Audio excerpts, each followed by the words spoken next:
Hi, Assalamu alaikum.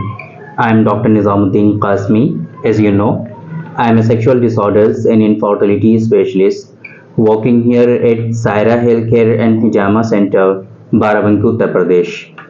देखिए, इससे पहले दो वीडियोस में हमने डिस्कस किया है मास्टरबेशन के बारे में, हस्तमैथुन के बारे में।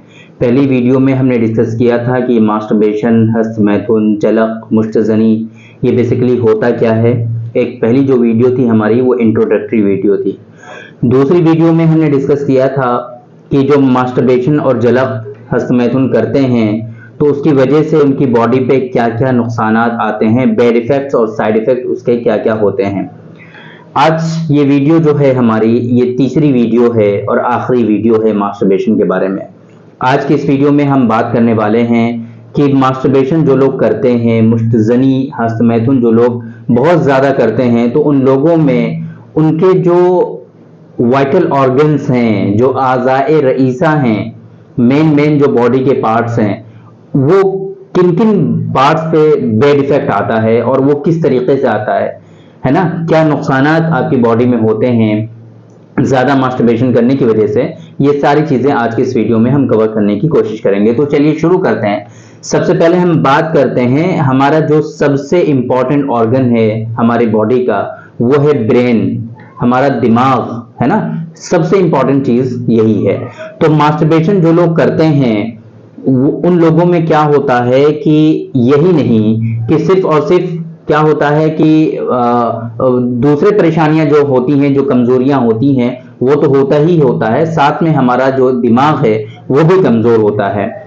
दिमाग बेसिकली क्या है कि हमारे दिमाग से बहुत सारे आसाब निकलते हैं और वो आसाब बहुत ज्यादा जब मास्टरबेशन होता है तो उसकी वजह से उनकी जो हिस्स है, जो ज़कावत हिस्स है वो बढ़ जाती है और उस ज़कावत हिस्स के बढ़ जाने की वजह से क्या होता है कि वो बहुत ही जल्द कमजोर हो जाते हैं, है ना।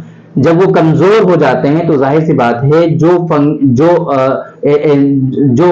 मैसेजेस हमारा ब्रेन दूसरे ऑर्गन तक पहुंचाना चाहता है वो इतने अच्छा और क्लियरली नहीं पहुंच पाता है, जिसकी वजह से क्या होता है कि हमारी बॉडी का जो फंक्शन है वो एबनॉर्मल होने लगता है। हमारा दिमाग तो कहना ये चाहता है कि अब इरेक्शन आपको होना चाहिए। हम यहाँ पे सेक्सुअल डिसऑर्डर्स की बात कर रहे हैं तो इसलिए हम उसी को समझाने की कोशिश करेंगे।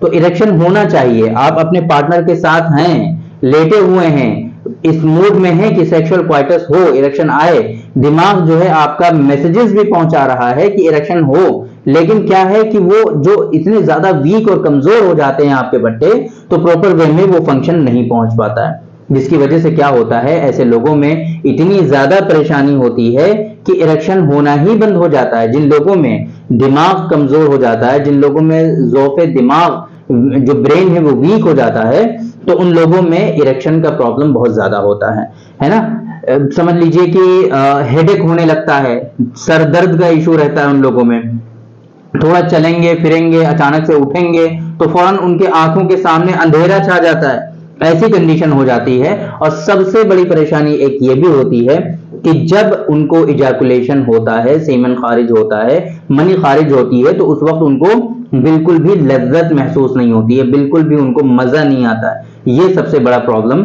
ऐसे लोगों में होता है। तो इस तरह की परेशानी होती है जब कोई शख्स मास्टरबेशन बहुत ज्यादा करता है, तो इस तरीके से उसका दिमाग जो है वो कमजोर धीरे धीरे होने लगता है। दूसरा ये कि हमारा जो दिल है, हमारा जो हार्ट है, वो भी बहुत ज्यादा कमजोर होता है। देखिए, मास्टरबेशन जो लोग करते हैं उन लोगों को सिर्फ ये लगता है कि मनी खारिज हो रही है, सिर्फ और सिर्फ सीमन खारिज हो रहा है, हालांकि ऐसा नहीं है। उस सीमेन के साथ में आपकी बॉडी के अंदर जिन चीजों को रहना चाहिए वो बहुत इंपॉर्टेंट होती हैं आपकी बॉडी के लिए, वो चीजें भी खारिज होती हैं। और डिटेल में हमने बहुत सारी वीडियोस में पहले भी डिस्कस किया हुआ है। लेकिन एक बहुत इंपॉर्टेंट चीज जो हमारी बॉडी में रुकनी चाहिए, वो जो हमारी बॉडी में जो हरकत होती है, जो हमारे अंदर गर्मी होती है, जो जिसके थ्रू हम सारे एक्शन को अंजाम देते हैं, वो होती है हरारत गरीजिया। अकॉर्डिंग टू यूनानी सिस्टम ऑफ मेडिसिन, जो नॉर्मल टेम्परेचर हमारी बॉडी का होता है, हरारत गरीजिया, है ना, ये होना बहुत जरूरी है। तो सीमेन के साथ में क्या होता है कि ये हरारत गरीजिया भी खारिज होती रहती है, जिसके नतीजे में क्या होता है पता है, वो बहुत ज्यादा सुस्त होने लगता है। दिल, समझ लीजिए, जब हरारत गरीजिया निकलता है तो दिल जो है कमजोर हो जाता है।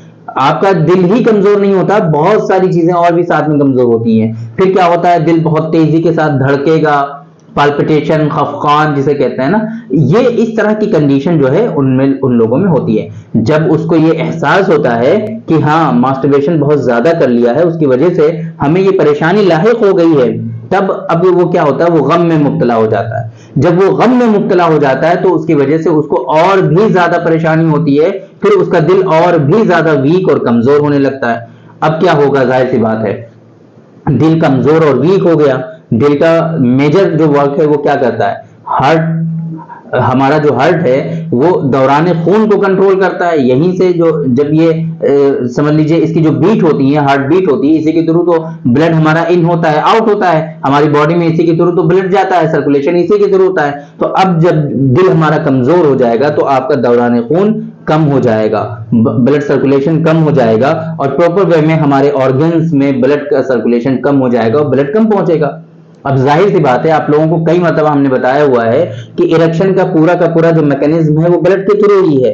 हमारे पेनाइल चैम्बर्स होते हैं, इरेक्टाइल चैम्बर्स होते हैं, वहां पर क्या होता है, उन चैम्बर्स में ब्लड आकर के एक्यूमुलेट होता है, ब्लड आकर के उसमें भरता है, जिसके नतीजे में आपको इरेक्शन होता है। अब जाहिर सी बात है, हार्ट आपका वीक हो चुका है, दिल आपका कमजोर हो गया है, तो अब क्या होगा कि ब्लड तो वहां पर आएगा ही नहीं, इतना उतनी मिकदार में, उतनी मात्रा और क्वांटिटी में जितना आना चाहिए ब्लड उतना आएगा नहीं, तो फिर अब क्या हो जाएगा, इरेक्शन होगा ही नहीं।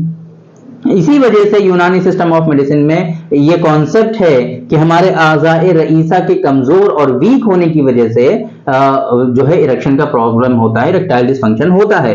यही तो वजह है, इसी वजह से तो कहते हैं। तो यूनानी सिस्टम ऑफ मेडिसिन जो है ये कॉन्सेप्ट बहुत ओल्ड है, और इनके जो कॉन्सेप्ट हैं वाकई बहुत अच्छे हैं, जो कि आज तक अकॉर्डिंग टू मेडिकल साइंस है ना, साइंटिफिक रिसर्चेस के बाद भी उन कॉन्सेप्ट को फॉलो किया जाता है, माना जाता है। तो ये बहुत इंपॉर्टेंट है इन सारी चीजों को जानना।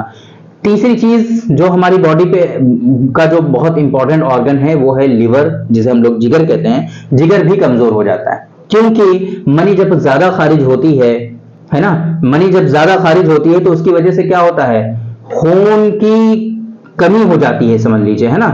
मैंने आपको बताया कि खून किस तरीके से कम हो जाता है, और जब मनी ज्यादा खारिज होती है तो मनी की जरूरत भी तो ज्यादा पड़ेगी, है ना।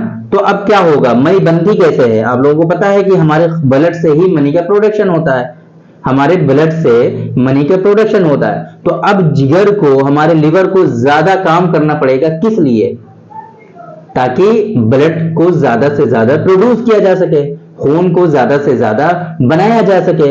इस वजह से जिगर को हमारे ज्यादा काम करना पड़ेगा। तो फिर क्या हो जाएगा, ब्लड के ऊपर एक्सेसिव जो है वर्कलोड आ जाएगा, बहुत ज्यादा उसको काम करना पड़ेगा। और फिर क्या होगा कि जिगर को, हमारे लिवर को प्रॉपर वे में ब्लड मिलेगा ही नहीं। क्यों, क्योंकि जितना ब्लड बन रहा है वो कहां जा रहा है, वो सीमेन की प्रोडक्शन में जा रहा है, और लिवर को खुद भी तो ब्लड की जरूरत है। हमारे ऑर्गन्स का जो नरिशमेंट होता है वो ब्लड के थ्रू ही होता है। अब लिवर काम इतना ज्यादा कर रहा है, हाइपर एक्टिव है लिवर, लेकिन उसको ब्लड मिल नहीं रहा है। अब जाहिर सी बात है, कोई भी इंसान, कोई भी उज़्व, कोई भी कुछ भी है, अगर वो काम ज्यादा करेगा और सही से खाए पिएगा नहीं तो वो वीक हो जाएगा। तो इस नतीजे में क्या हो जाएगा, अब हमारा जिगर भी वीक हो जाएगा, हमारा लिवर भी जो है कमजोर हो जाएगा, और फिर ऐसे लोगों में क्या हो जाएगी, उसकी रंगत जो है वो जर्दी माइल हो जाएगी, है ना। देखने में वो जर्द जर्द पीला पीला सा लगने लगेगा एक तरह से समझ लीजिए, और भूख भी उसकी कम हो जाएगी, उसकी जो एपेटाइट होगी वो भी कम हो जाएगी, है ना। तो ये इस तरीके से आपका जो लिवर है ये भी कमजोर हो जाएगा। चौथी चीज जो इंपॉर्टेंट है वो है खुसियतैन, आपके जो है टेस्टिकल्स, ये भी कमजोर हो जाते हैं। भाई आप लोगों को अभी बताया ना हमने कि खून से सीमेन का प्रोडक्शन होता है, खून से सीमेन का जो प्रोडक्शन होता है ये करता कौन है, ये आपके टेस्टिकल्स में काम होता है। अब जाहिर सी बात है, खून से मनी को बनाने का काम जो है वो टेस्टिकल्स का है। अब आप लोग सीमेन बार बार खारिज कर रहे हो, तो सीमेन को बनाना तो पड़ेगा, खून से ही बनेगा, कौन बनाएगा, टेस्टिकल्स बनाएगा। अब टेस्टिकल्स को भी वर्कलोड बहुत ज्यादा हो जाएगा, तो अब टेस्टिकल्स क्या करेगा, जाहिर सी बात है, अगर आप जो है सीमेन को खारिज करेंगे ज्यादा, टेस्टिकल्स प्रॉपर वे में सीमेन बना नहीं पा रहा है क्योंकि वर्कलोड उसके ऊपर बहुत ज्यादा है, तो अब क्या होगा कि खाम मनी, कच्ची मनी खारिज हो जाएगी, उसके बाद क्या होगा, और भी ज्यादा आप मास्टरबेशन करोगे तो खून ही निकलने लगेगा, डायरेक्टली खून ही सप्लाई कर देगा वो कि भैया मेरे बस की बात नहीं है। अब लो, जिस कंडीशन में जिगर उसको खुसैतैन को जो है टेस्टिकल्स को खून पहुंचाएगा, उसी कंडीशन में उसको वो खारिज होना। बहुत सारे पेशेंट आते हैं कि डॉक्टर साहब हम मास्टरबेशन कर रहे हैं तो खून आ रहा है, तो इसी वजह से खून आता है। ऐसे लोगों में क्या होता है, सीमेन जो टेस्टिकल्स होते हैं वो बिल्कुल कमजोर हो जाते हैं, ढीले पड़ जाते हैं और लटक जाते हैं नीचे को,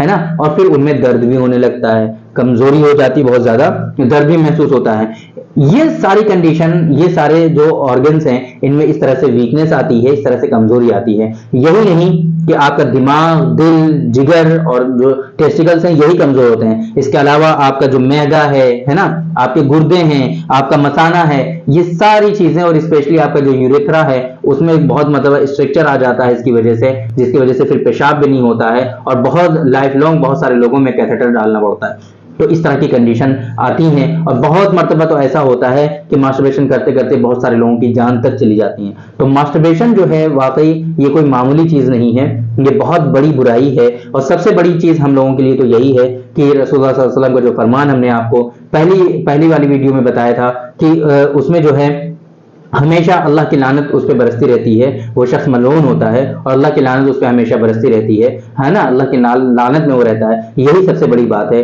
तो इन सारी चीज़ों को आप लोगों को समझना चाहिए और इन सारी चीज़ों को गौर करना चाहिए और देखिए कितने नुकसानात होते हैं। हमारा बताने का मकसद आप लोगों को यही है कि आप लोग जाने कि मास्टरबेशन आप लोग ऐसे ही कर लेते हो थोड़े से वक्त के लिए, थोड़ी सी लज्जत के लिए कि आपको मजा आता है, लेकिन उसकी वजह से आपके अंदर, आपकी बॉडी में क्या क्या नुकसानात होते हैं, आपके ऑर्गन्स में क्या क्या नुकसानात होते हैं, ये सारी चीजें आपको पता चल जाएं ताकि आप लोग इससे बच सकें और इससे परहेज कर सकें। मैंने आप लोगों को ये भी बताया था कि जो लोग मास्टरबेशन करते हैं उनको एहसास हो जाता है कि ये गलत काम है, उसकी वजह से उनको बहुत ज्यादा परेशानियां भी होने लगती हैं, उनको तकलीफ भी होने लगती है। तो उससे वो लोग ये समझते हैं, उस शैतानी वसवसा उनके अंदर आता है कि बस आज हम कर लेते हैं, इसके बाद हम दोबारा कभी नहीं करेंगे।